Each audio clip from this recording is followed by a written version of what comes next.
Our friend Ryan Girdusky joins now to talk about politics, etc. Ryan is the brain behind the National Populist Newsletter on Substack, which I recommend to you. Mr. Girdusky, always a pleasure. I hear you have a multi-poo, sir? Yes, I have a 5.5-year multipo who's sitting right next to me right now. And he Oh, is, nice. I have my 3-month-old Australian Labradoodle, who is equally parts adorable and crazy, which is a lot yeah. of fun. Dogs are So kind of like having a homeless crackhead in your house at all times. They could be very entertaining, but at times you never know if they'll be vomiting or peeing on something. It's great. It's great. yeah, she bit my foot yesterday on the radio, but she did it with love, as I said, so it was okay. So tell me this, man. There's so much going on here, and yesterday I got into the sense I have of there's something off with these numbers. The numbers can't be. I know it's early and all that, but something funky is going on here. Today we have this New York Times Siena poll. This, to me, the first, it seems, outlier among all the polls recently, showing Biden up 2. If you're just taking a step back and looking at a Trump-Biden matchup right now, we're not even looking at the primary for our purposes in this moment, what are the numbers really telling us, and why is this Biden up 2 number coming out at this time? Well, it's Biden up to among likely voters, which is not that much of an outlier given the fact that if you look at a lot of polls, Biden dominates among people who voted in 2022, people who vote all the time. Where Trump's number was, and I think it was in the New York Times Siena poll, and among people who did not vote in the 2020 election, among those who voted, which is not that many people, Trump's up 29 points. But among those who did vote in 2022 election, Biden is up 2. So Trump's entire game plan to try to win is people who don't turn out to vote.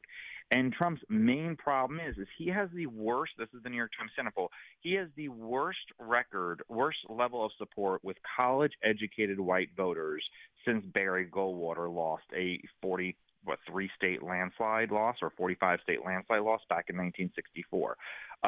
He's down, according to the New York Times Siena poll, 21 points among college-educated whites.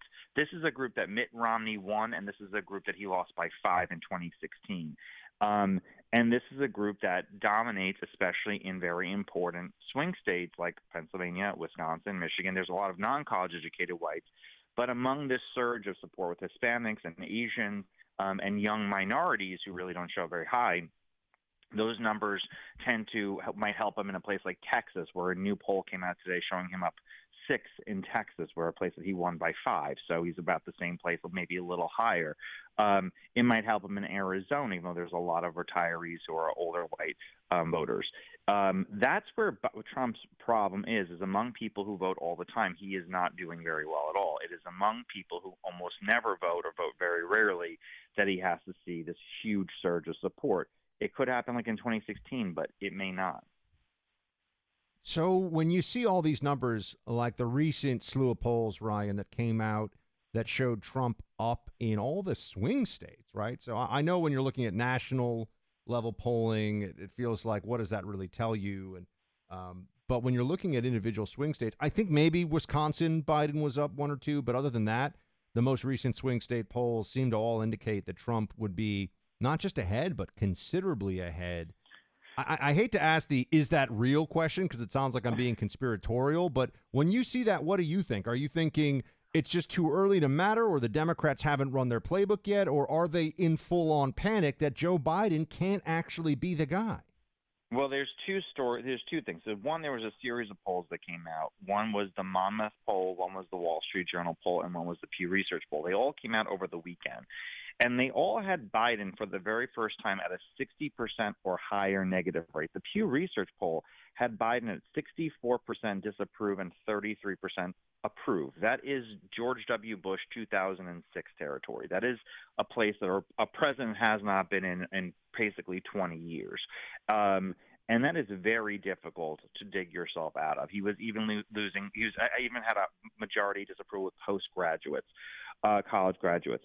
What I try not to do, and which is very, very difficult for me and for basically everybody, is trying not to get frozen in time. I think that part of why Trump is seeing stronger numbers with things like people like young black voters or black voters altogether. Maybe that's all illusion. Maybe it'll just be 92-8, 93-7, just like it always is. But if it is a different story, if there is a break forward for Republicans where they can get double digits again with black voters, which they have not done since 2004, it's because the most conservative, most strongly Democratic black voters are older black voters, and younger black voters are less Democratic. Remember, Mitt Romney won, I think, 14% of black men under 30 back in 2012. Those voters now are in their 40s, and younger black voters are not as connected to the Democratic Party as older black voters are. And likewise, why is Trump doing poorly with seniors? Because when me being a cursed millennial, when I think of somebody being a senior citizen, it's somebody born in the 1930s, when in reality it's someone born in the late 1950s now.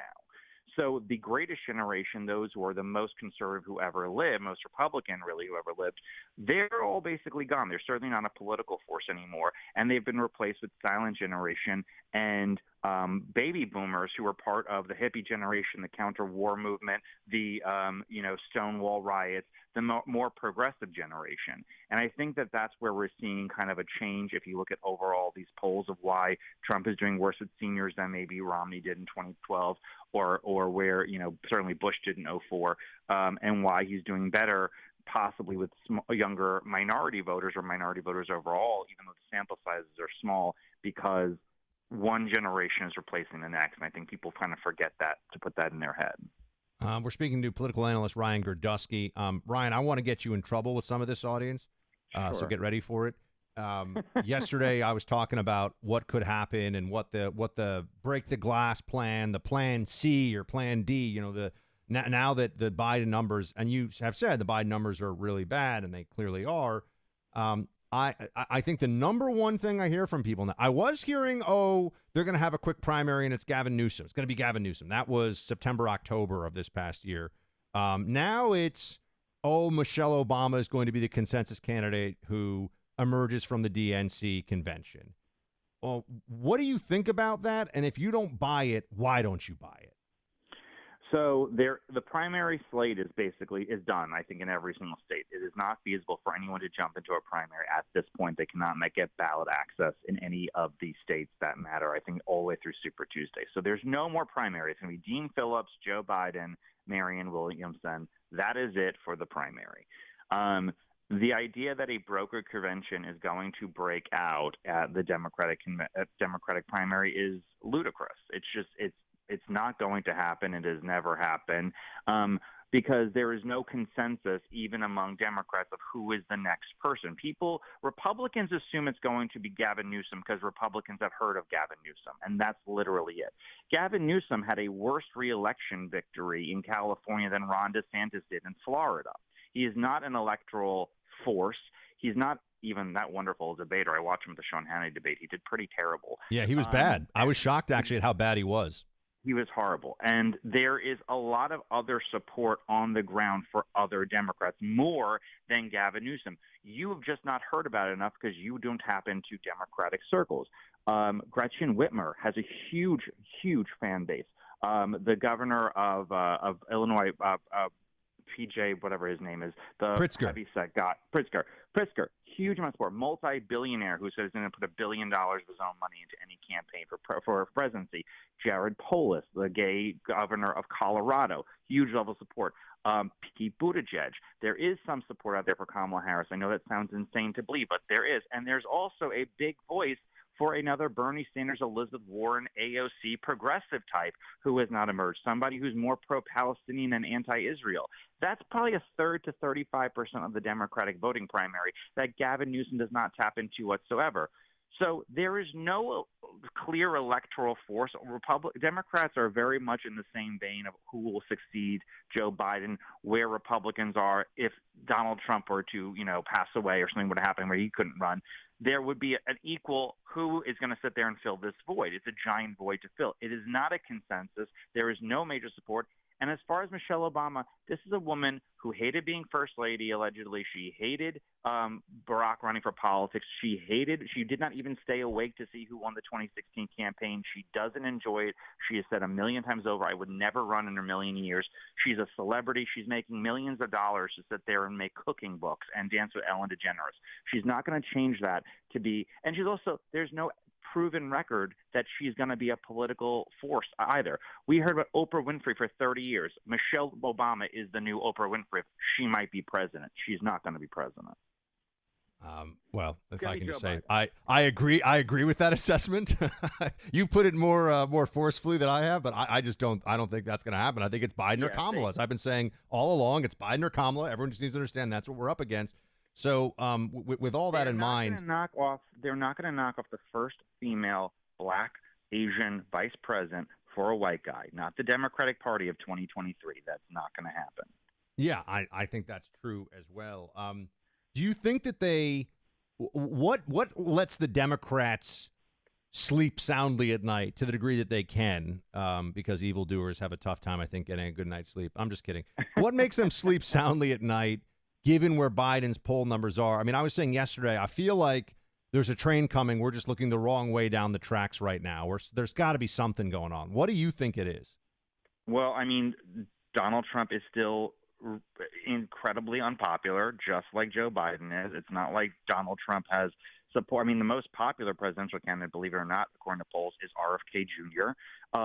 And they have an immense amount of negatives for Donald Trump, and it's among people who vote all the time.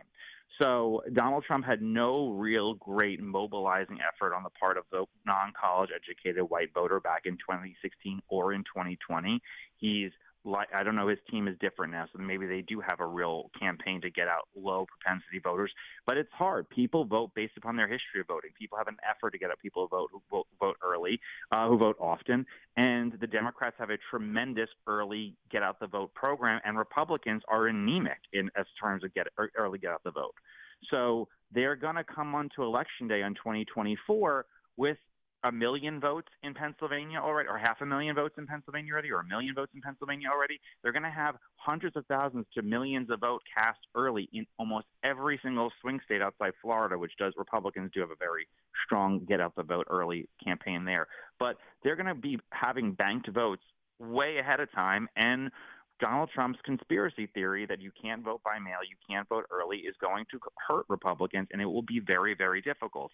And you may have a 2022 situation where, because college-educated whites live in the right areas and non-college educated whites do not vote at a higher propensity, and minorities are living in deep blue states where Donald Trump, let's say he comes close to winning the popular vote, but it's not enough in Pennsylvania, Michigan, or Wisconsin because he closed the gap 10 points in New York and California. There's always a possibility something like that could happen because of where people, how they live and where they vote.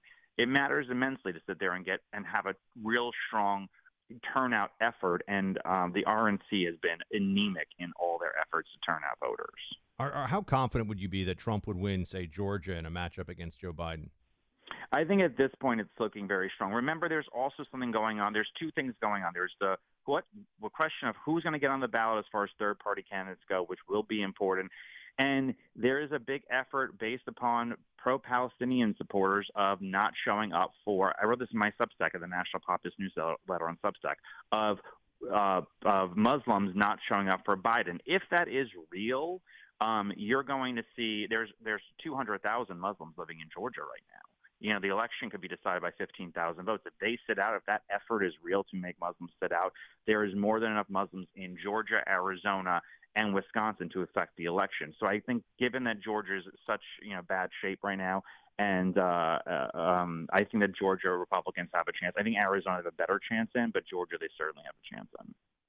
My friends, go check out Ryan Girdusky's National Populist Newsletter on Substack. It is excellent. Ryan, we'll be talking to you a lot in the coming year. Thanks so much for being here. Appreciate it. You too.